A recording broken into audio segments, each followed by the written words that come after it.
చదివాను. అందులో సాయిబాబా గురించి స్టోరీ ఉంటే అందులో నుంచి నేను ఒక పాట రాయడం జరిగింది సాయిబాబా గురించి. ఇలా నాకు రాసిన సాహిత్యం ఇప్పటివరకు ఇవైతే తెలియని, నాకు అసలు ఏమీ తెలియదు ఆ సమయంలో రాసినవి. ఇంకా ఏమైనా మిస్టేక్స్ ఉంటే అందరూ క్షమించగలరు. ఇంకా నన్ను ప్రోత్సహించిన వారు చాలామంది ఉన్నారు.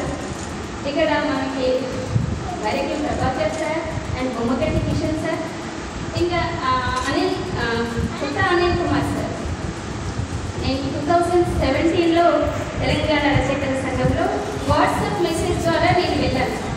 అది 6 to సాయంత్రం 6 to 8, 9 వరకు ఆ ప్రోగ్రామ్ ఉండేది. నేను అందులో కూడా 4-5 టైమ్స్ వెళ్ళినా.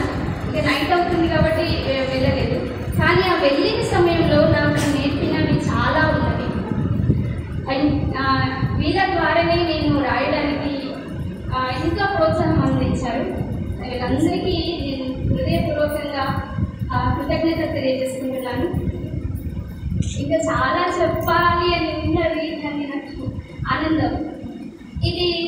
ఈ ఆనందము అంటే ఇంకా చెప్పలేదు. Thank you sir. అందరికీ పేరు పేరున